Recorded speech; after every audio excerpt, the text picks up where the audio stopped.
Today I'm going to talk about monsters. Cryptids, to be precise. Cryptids are a sort of local folklore, a monster that haunts a particular area. Think Bigfoot, the Chupacabra, the Loch Ness Monster, or the Mothman. Iowa has its fair share of cryptids. Lake Okoboji, like many bodies of water, has stories of large beasts hiding beneath its surface. Hunters in Jefferson County tell stories of a 5-foot-tall creature resembling a mix between a bear and an ape. The people of Burlington talk about a massive creature with a body like a snake, head like a seahorse, and 15-foot-long bat wings. But the most interesting Iowa cryptid is the Van Meter Visitor. In 1903, several people in Van Meter, a small town in Dallas County, claimed to see a large monster over a series of nights. Once, it was seen leaping between rooftops. Another day, it perched atop a telephone pole. In each encounter, local men opened fire on the creature. The creature fled each time, but did not appear to be injured by the bullets. Witnesses described the visitor as a 9-foot-tall creature with massive wings like those of a bat. It left a horrendous stench everywhere it went. The creature had a single large horn from which it fired beams of light.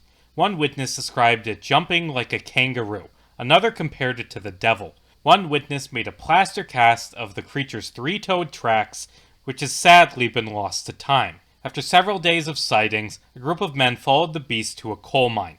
From within the mine, they heard a horrid noise, which they compared to Satan's armies coming forth for battle. The creature flew from the cage, accompanied by another, smaller creature.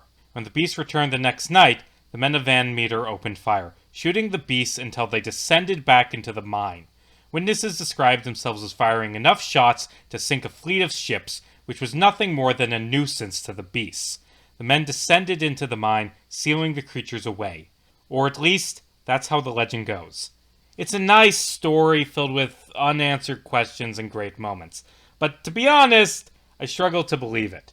The problem with cryptids is that they strain credibility. If the Van Meter Visitor existed, then there would be others of the same species. There would be skeletons. There would be other related species. Perhaps it is immortal and the last of its species, but in that case, 1,000 other questions are raised. There would be more evidence for its existence than a few inconsistent stories from a century ago. Eyewitness testimony is notoriously unreliable. Senses can be fooled, especially when it's something seen briefly on a dark night. Memories can be muddled, especially after years of retelling. Other people's stories can influence your own, melding things together until you truly remember something you never saw. It's likely they saw something that night, perhaps an eagle or some other large bird, failed to get a good look at it, and built the story up until they believed it. Nowadays, Van Meter holds an annual festival to remember the story of the visitor. That name, the visitor, was chosen, as opposed to beast or monster, because there is no evidence the visitor meant the townsfolk any harm.